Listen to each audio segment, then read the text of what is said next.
What's good, y'all? Welcome to my review for the final. Yeah, man. Final. The final episode. Tokyo Ghoul. Man. Now, like I mentioned in previous reviews, I said, like, a lot of people didn't really like the ending. They thought it was, like, if I remember correctly, Chibi said, like, people thought it was rushed, or it wasn't, or it just didn't feel, people were just not pleased with it. Like I said, it was all because of, Ashita being burnt out of the series, which, I've said that many, many times before in previous reviews of the ending of Tokyo Ghoul. Now, me personally, because I'm going to tell the ending, like, right now, I love the ending. Now, granted, I do not know how accurate this was to my. I don't know if Ishido's working with Period on this final episode to touch up some details and fix up the ending. I don't know if they just adapted it from the manga. I don't know if this is like if it wasn't like a one for one, adaptation from the manga of the ending. I don't know how close, this was to. I don't know if Ashita came in there, helped out, tuned up some stuff, cleared up some things, and, probably made the ending a little bit better. I don't know if Parrot just, just adapted, or they kind of just, took little bits and pieces of it. I don't know how accurate this is to the manga, and I don't know what happened to the manga until I read the manga. But I can say that I did love the ending. Now, I can kind of see where people were coming from, where they said that, they did like the ending, because in all honesty, that ending was way too happy for Tokyo Ghoul. Because when you think Tokyo Ghoul, you think dark, drab, depressing, tragic. Not so, your heart is warming, and you just have this massive smile on your face. No, you're usually crying, be like, oh, Ashita, come on, man, relax, please. Now, me personally, I say TG is far worthy of a happy ending. I say Kaneki has deserved this happy ending. For me personally. Now, like I said, I can kind of see if people didn't really like that whole. Now, I don't know which part of the ending people didn't like. I don't know if it was just the whole ending, if it was just the fruit that they didn't like, or it was just the time skip stuff. If it was the time skip stuff, I can kind of get where people are coming from, because in all honesty, it is way too happy for Tokyo Ghoul. Not that I complain, because I was like I said previous reviews, I'm like, for the love of God, Ashita, please do not kill Kaneki, please kill the kid, leave Kaneki and Toka alone, please. And thankfully, all of them are still alive and breathing. Thank God. So thank you, Ashita, for finally pushing the brakes and be like, I've given Kaneki enough shit. Let the man get some happiness for once. And if you want tragic again, just watch, part 1. That was tragic. That was bad. But so yeah, me personally, I love the ending. One last thing I gotta say. Now that the anime... Oh, and one other thing. I have caught up to the dub of I haven't actually been watching the dub recently. I haven't really been caught up catching up, been busy with some stuff and other things. But I have since caught up with the dub. And, man. Now, the final episode, or at least the latest episode that has gotten an English dub release from Funimation was episode 9, I believe. Which was the episode where I actually said, this is some of the best voice acting I've heard all year. That whole episode. Now, if you guys remember, I said in my review, and also the next episode is not going to come out this week. If you guys didn't already know, it's actually going to be delayed to the 1st of January because, holiday season. Funimation told, pretty much just said to everyone, hey man, y'all get the week off for, to spend time with their families and everything during Christmas. So, a lot of their shows are going to get delayed with dubs. I know, on their Twitter they said, TG was getting delayed. SS Gridman, which is the new show that I mentioned, which I need to start on that show. I haven't really heard anything about it. I haven't really looked at any reviews, but, Studio Trigger, Mechs. I like Mechs. I like Studio Trigger. I like Darling in the Franxx. Really enjoy Darling in the Franxx. I still need to finish that show, though. Besides that, so I'm definitely going to be giving that one a watch of the English stuff. But, yeah, so the episode for episode 10 is going to get delayed. Now, let me talk about the episode 9. Because, like I said, throughout that whole review of episode 9, I was like, I don't know how Funimation's gonna top this. I don't know how Michael's gonna do this. I mean, John, you got some big shoes to fill over there with Japanese, Skiyama, Skiyama's Japanese voice actor put on a hell of a show. And I was like, I don't know how these guys are gonna handle Mitsuki, Psycho, and Urie. And by God, they surpassed the Japanese. I don't know how, but they did. Now, Skiyama, that one's kind of 50-50 with me. Because I would have to rewatch it stuff because I thought the English dub. Oh my God, that man deserves a raise. Now, great, when it comes to Japanese, I say Skiyama and John Michael. I forget what his whole full name is, but the English voice actor for Skiyama and the Japanese voice actor for Skiyama. I'd say those two are neck and neck. When it comes to that scene, where it's like, am I the only one that wants to see Kaneki be happy? That whole scene. I'd say they're about neck and neck. I would have to rewatch it in the Japanese to say, okay, I think the English was better, or no, I thought the Japanese was better. But for the whole stuff with Mutsuki, Saiko, and Urie, English all the way. They surpass the Japanese. Oh my God. Those three deserve a raise. I hope to God when Funimation was done, those guys like, we need to give these guys a fucking raise. Give them a fucking raise. Which I hope they did, because they just damn near deserved that raise. Because, oh my God, that was some of the best. Like, say what you will with the and I've noticed this, it's almost like, I've noticed this because I've noticed how Funimation is low-key been trying to be more accurate to the manga. At least as hard they've tried to be than the Japanese. Because, when they talk about Kaneki's, Kakuja, the Dragon Code, they actually call it a Kakuja. At least in the subtitles I'm reading, at least from the subtitles I'm reading, they always say Kagane. They never say Kakuja. So, and then, you have Funimation over there be like, Kakuja. Nice touch. I thank you, Funimation. So it's almost like they're trying to be more accurate to the manga as much as they possibly can. So I like that. I don't know if Funimation's doing that on purpose or not, but I like that. But anyway, so yeah. Enough jibber jabber, talk about other shit. Let's get into this week's episode, because, man, this episode was fucking awesome. So we started this episode off, we got, first off, we actually started with a flashback with Arima, back when he was younger, had the blue hair and everything, where he's like, where we actually see a younger Fruit, he's doing, I believe I'm pretty sure it was Kendo they were doing. And they're doing some training of Kendo, and then Arima kind of stops me with that other dude that got shot a few episodes back. I forget the dude's name. And Arima kind of stops and looks at him for a bit. He's like, "Oh, does he interest you, Arima?" And he's like, "Nah, just his form is actually really good." Oh yeah, he's the last of the Fruit of the Washashi clan.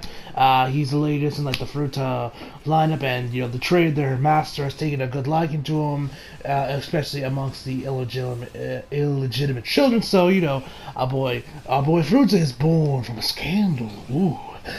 I'm curious if the manga's good. I'm curious if the manga went any deeper with that kind of stuff. It probably did. But anyway, so he's pretty just wiping out away, and the dude says, "Oh yeah, since he's an illegitimate kid, the last of the Washashi clan, one of the latest of the Fruta, family tree, he's not gonna amount to much. Man, was he wrong!" And this is, oh yeah, he won't amount much, and yet he is, the main villain of Tokyo Ghoul. Oh man, I was like, I couldn't help but laugh when I saw it. I was like, man, were you wrong? So we get back to Kaneki and Fruta. They're battling out, duking it out. Fruta's using his sword. Kaneki's using his Kagane. They're going now. I'm not gonna tell you guys which guys I like more between Fruta and Fruta's English and Japanese voice actors, as I think they're doing pretty good, but I'll come back and tell you guys what I think. So definitely follow me on Twitter, because I'll probably tweet something out when we see Fruta lyrics. It's like, he's being the reporter, because so far I say Fruta's English voice actor has done a great job doing Fruta. Although I won't lie, I think the guy who kind of prefers Japanese voice actor a little bit more. But I'll have to wait until the whole series is finished up, so that we really kind of see the comedic side of Fruta in there. Then I'll give you guys an answer, who I think is the superior voice actor for Fruta. I like the Japanese more or the English more. So there's that. So that. There's Numu slash you, and so he's like Kaneki, and the dude's he cut up a couple of Kaneki, the tops of Kaneki's Kaganes. Yeah, it looks like he got him in the throat. He slit his throat a little bit too. It looks like, because some blood kind of came from there, although that could have just been from the Kaganes. So he those he'll love, and he's like, man, I always wanted to go out and sword fun. Because we know the dude's doing Kendo earlier. He's like, alright, and then Kaneki's Kagane creates a Kagane sword. Since when could Kaganes do this? I do not know, but then again, this is Kaneki. The man has so many RC cells, from cannibalizing, I guess. He probably can do it because, like he said, because because he does have a Kakuja and everything, so he probably do that shit. But anyway, pulls it out, so they start duking it out. They kind of like a little bit of Slur's class, and Fruit is like, "Oh, come on, man, cut me, come on." And then Kaneki jumps in the air, hits him with a downward slash. Actually, man, he dodges it, but then he manages to slice him right across the face. He's like, Christ, man, you not be so chill all the time. Oh, God, that hurts. I love Fruit. He's like, all right, let's get it. Now he's like, all right. Now we're talking. Now let's get on. We both have to put our lives on the line. And he says, humans are nothing more but pawns. And we kind of see like his Kagane, which I can say, I love Fruta's Kagane. It has an awesome design, and I just love it. So his Kagane comes on, and he's like, all right, let's go. See, assistant, I think it was like senior assistant investigator. I think is what that. I think what he said, because I think it was pretty much saying what Hayase's rank was before he left the CCG. I'm pretty sure. I think that's what his rank. It was like assistant. It was like a senior assistant investigator. I think it was. It was like assistant something. So then we head over back to we then head back up to above ground where there are mobs and mobs of these clone dudes just going against all the guys from the CCG, Queen Squad, Ghoul, all of them. We go back to them, they're just slicing these guys left and right, but they keep coming back. They're so fucking man. It's like Dynasty Warriors up in here. And so after we see them, then we see everyone start slashing these guys. We then head over back to Kaneki, and Arima just got to all the fans. He's throwing Kaneki around with his Kagane, brings him to his charging with his sword. He's like, shit, die. And he's like, so he goes to him with his sword. But then Kaneki grabs him with his mouth. He's like, I love Kaneki's face there. Breaks the sword with just his jaw. I mean, goddamn, that man has one strong ass jaw. I mean, if you can break a metal sword that's most likely made out of Queen K steel with just his teeth, I tip my hat to you, Kaneki. So he breaks the sword, busts out of his Kagane, busts out of Fruta's Kagane, kind of back off, and he's like, and then I love this whole scene because this pretty much just went full circle. This whole scene just went full circle with Kaneki's development and everything. I love to see. So it's like, I'm not as nimble as you. I'm not as strong or as smart as you. But I spent my whole life, this whole time, since Fruta's become the main villain, being outbested by you. But that still has not stopped me, and I will fight, and I will keep fighting to defend the ones I love. Humans and ghouls. Activate this ghoul. But I was like, oh, is that right? You're playing the hero here. The hero of justice. Oh, fun. And so we then see Kaneki unleash his, I don't even know what the hell to call this form. You could be boring and say his final form, but I don't know what it calls his final Kakuja form. If anyone knows what the official name for this form is, tell me down below. Which, by the way, is it just me, or did anyone else see how similar the shields Kaneki had were to the chest plate that was on the Green Ranger's Megazord and Power Rangers Ninja Storm? Was that just me? Did anyone else notice that? I hope I'm not the only one that recognized that, but I was like, well, somebody's a fan of Power Rangers Ninja Storm. Because they look like 1-to-1. Same coloring, same shape, same everything. So, I guess Cheeto's actually low-key a Power Rangers fan, man. Welcome to the fold, brother. Anyway, so, he's ready, and then Fruit is like, alright. And so Kaneki goes ahead and the attack right before, and then, Fruta. We then get to Fruta right where the Kaneki, or actually they didn't start dueling just yet. Then we gotta look. Then Kaneki looks at Fruta, and Fruta's like, "Oh, why are you looking at me like that? You think you bested me? You think you got the upper hand here? I have eliminated the Washishi clan. I have taken over the CCG, and I have unleashed a dragon that has victimized the world. Victimized the world." And then he activates outlet. I don't even know what this is. It's Kakuja? I'm just gonna call this Kakuja because that's the only thing I can think of. He unleashes his Kakuja, and where his whole body gets like, it like his form was so like Ashita had like probably had so much fun designing these forms. Just like he probably had a fun time designing Kaneki's form, final form. He probably had a fun time designing Fruita's Kakuja, because that's what I'm assuming it is. It's his Kakuja. So he gets like, so he has like this.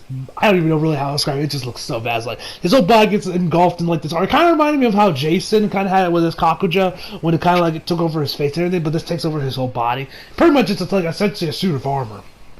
And Fruta just goes ham on Kaneki. Kaneki's just pretty much on the defense. And Fruta's just busting through his shields. Bam, bam, bam, bam, bam, bam, bam. He's like, just say more, more. Because like he said, like right before he transformed, he said, that wasn't enough. That isn't enough for me. I want everything. And he just says more, more, more, more. And he's just pounding through Kaneki's shield. He's just trying to defend. He can't. Then he left. Then he gets down onto the ground, gets back up, and all he has is one shield left that he's now using as a sword. And they're like, alright, Fruta. And so they look at each other before they charge. And then they clash. And they clash with Kaneki's sword and Fruta's fist. And then both of them have auras next to them. Kaneki is blue, Fruta is red. I see you, Ashita, come on, man. And I was watching this, I'm like, Ashita, since when are you this obvious?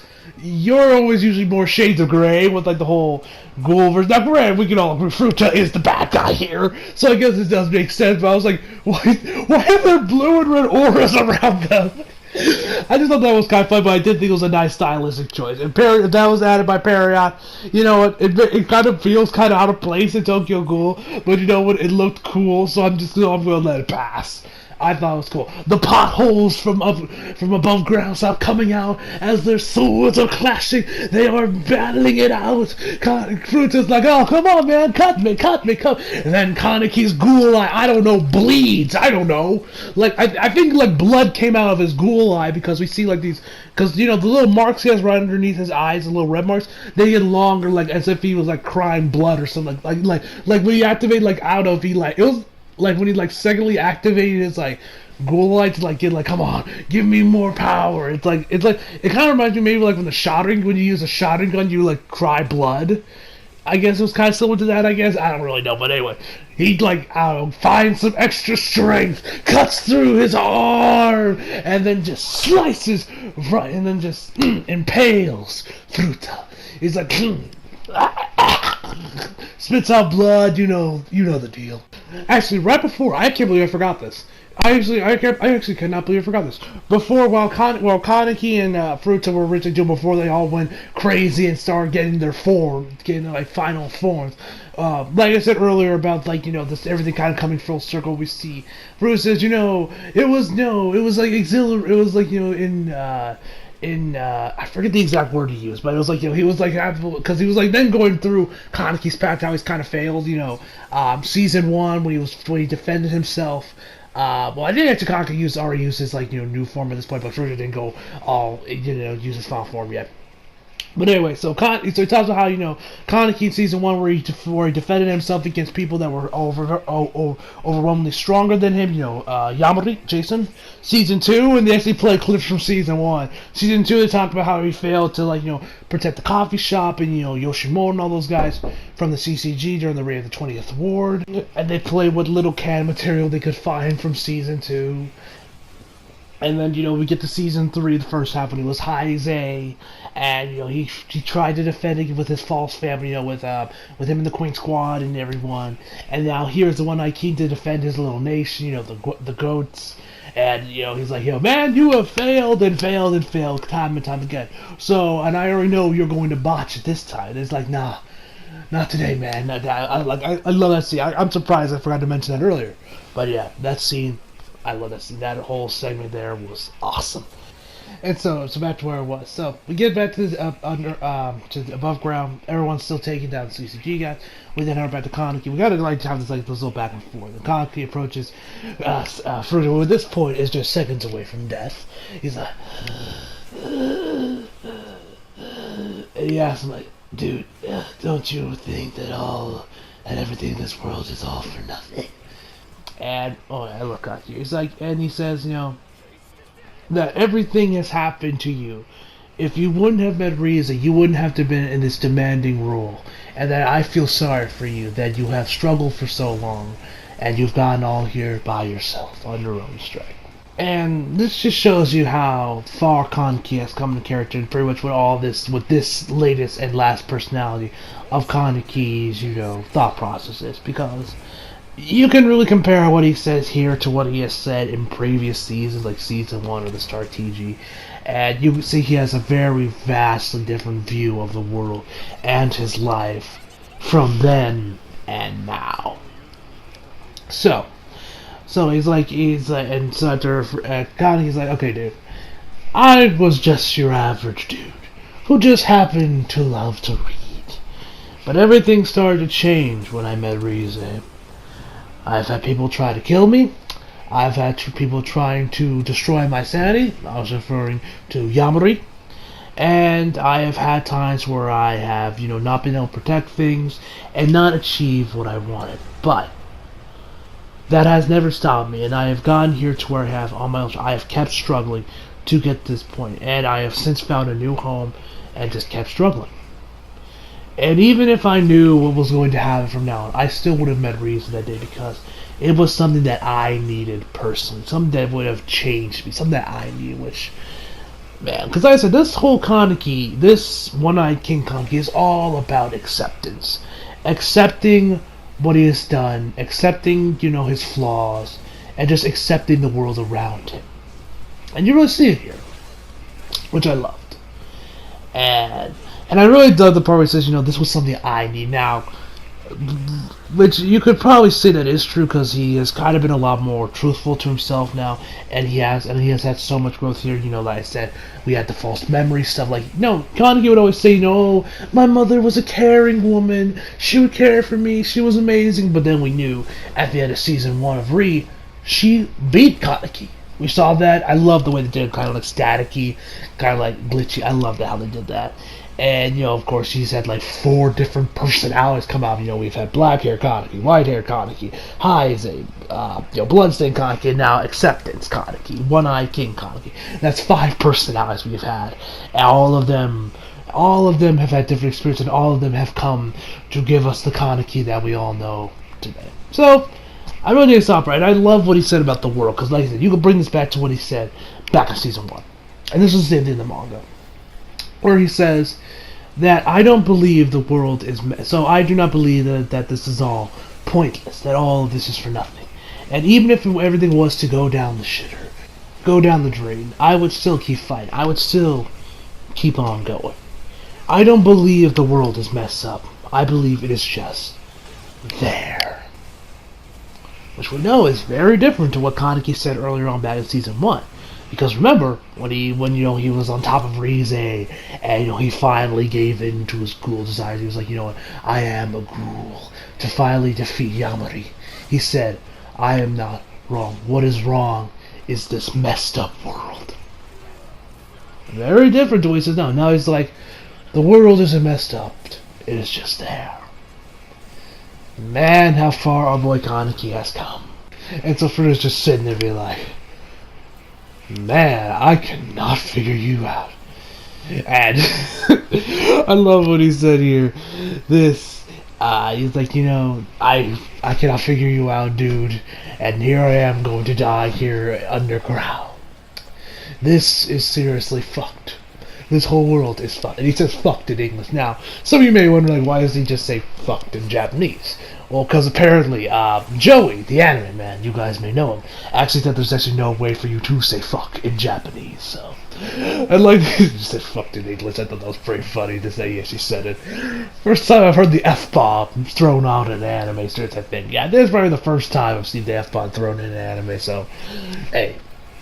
Anyway, so we then get this little flashback back to Fruta right before he dies. I guess you say his life flashed before his eyes. We're seeing that he actually knew Rize back when they were doing kendo. And they're kind of both laying on the ground. They're like, and Fruta says, I hope when we grow, when we're old and wrinkly, we're still here doing this. And she's like, and Rize's like, I don't want to grow old.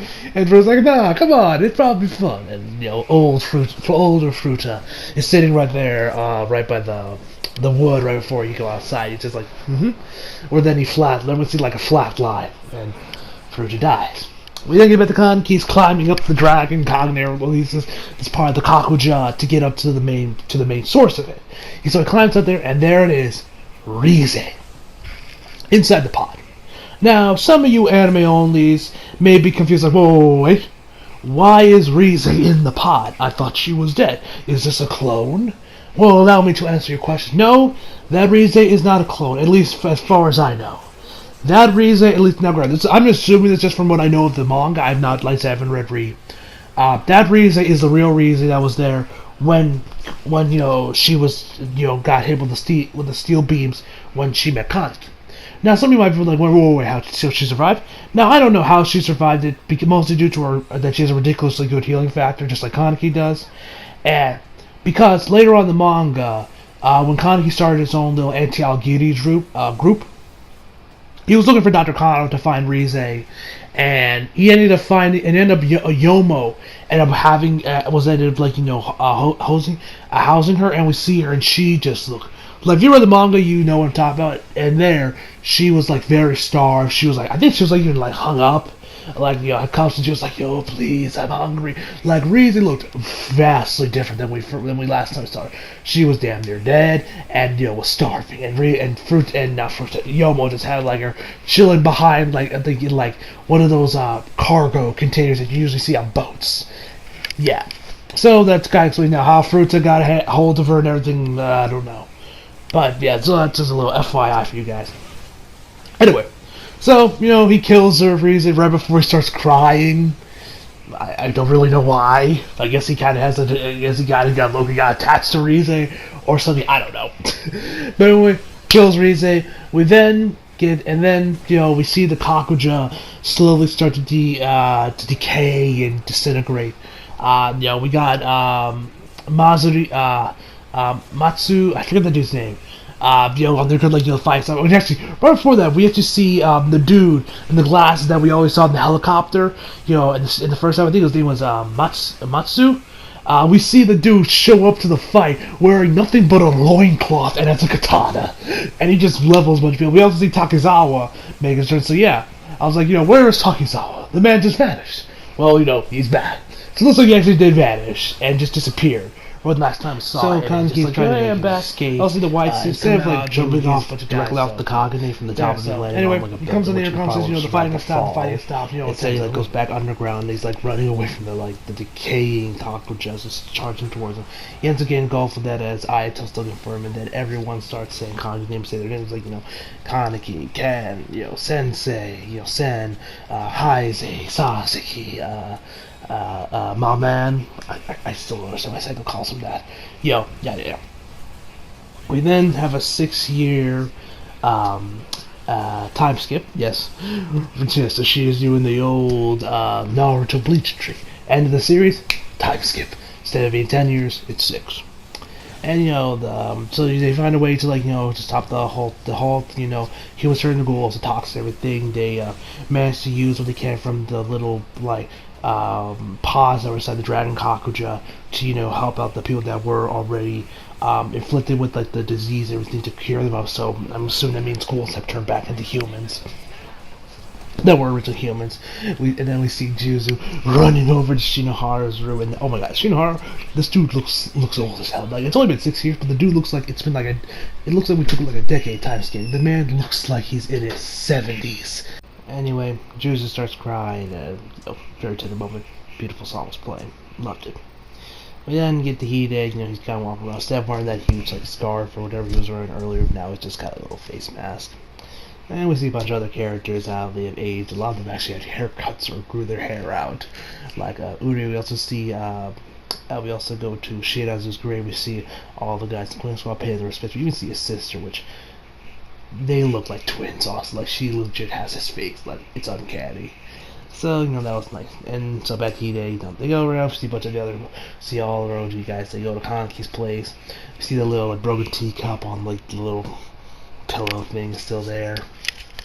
we see their daughter, Kanki and Toko's daughter, which I was like, yes, thank God Kanki's still alive.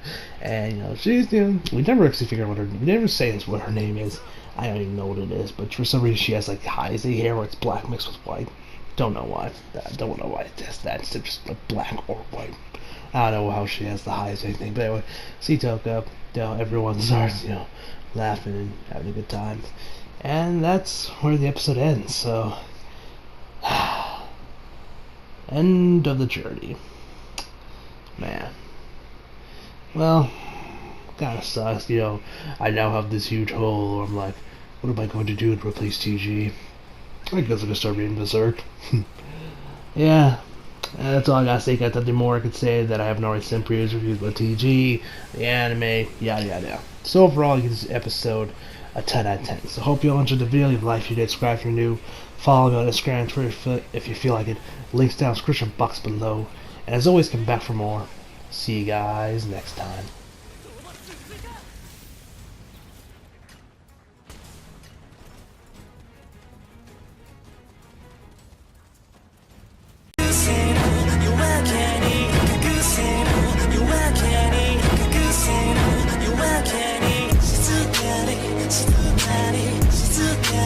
She's